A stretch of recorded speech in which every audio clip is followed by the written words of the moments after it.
तर आळंदी आणि देहूतून निघालेल्या भक्ती सोहळा पुण्यात दाखल झाला। ज्ञानोबा तुकोबांच्या जयघोषानं पुणे नगरी दुमदुमलेली आहे। दोन्ही पालख्यांच्या पुण्यामध्ये 2 दिवस मुक्काम असणार आहे। महापौर आणि उपमहापौर यांनी पुण्यनगरीच्या वेशीवर संत तुकाराम महाराज यांच्या पालखीचं स्वागत केलं।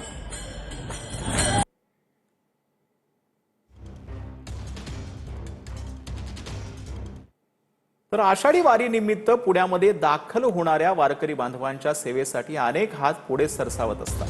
त्यामध्ये पुणे गोल्फ क्लबचे कॅप्टन आणि उद्योजक इक्रम खान यांच्या कुटुंबानं गेल्या 3 पिढ्यांपासून सुरू ठेवलेली वारकऱ्यांच्या सेवेची परंपरा विशेष लक्षवेधी ठरते। इक्रम खान यांच्याकडून वारकरी बांधवांसाठी भोजन, पिण्याचं पाणी, अल्प उपहार तसंच अन्य आवश्यक सुविधांची व्यवस्था करण्यात आली। तर कॉकरोच जनता पार्टीचं दिल्लीच्या जंतर मंतरवर गेल्या 20 दिवसांपासून आंदोलन सुरू आहे।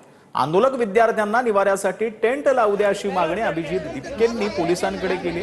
पोलीस परवानगी देत नसल्यानं अभिजित दिपकेंनी पोलिसांचे पाय धरत विनंती केली। पावसामुळे विद्यार्थ्यांची गैरसोय होत असल्यानं टेंट लावू देण्याची अभिजित दिपकेंकडून पोलिसांना विनंती करण्यात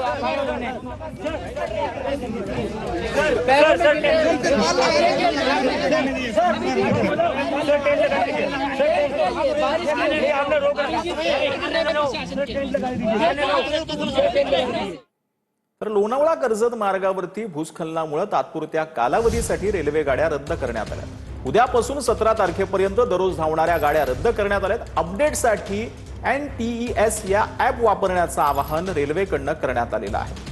तर भूस्खलनामुळे तात्पुरत्या कालावधीसाठी रेल्वे गाड्या रद्द करण्यात आल्या। यामध्ये Hubli Dadar express, Dadar Hubli express, Indore Daund express या रद्द करण्यात आलेल्या आहेत।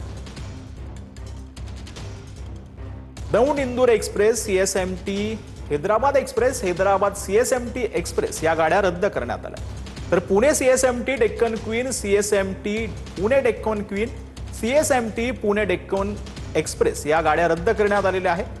तर Pune CSMT Deccan express, CSMT Pune intercity express आणि पुणे CSMT इंटरसिटी एक्सप्रेस ज्या आहेत त्या रद्द करण्यात आल्या।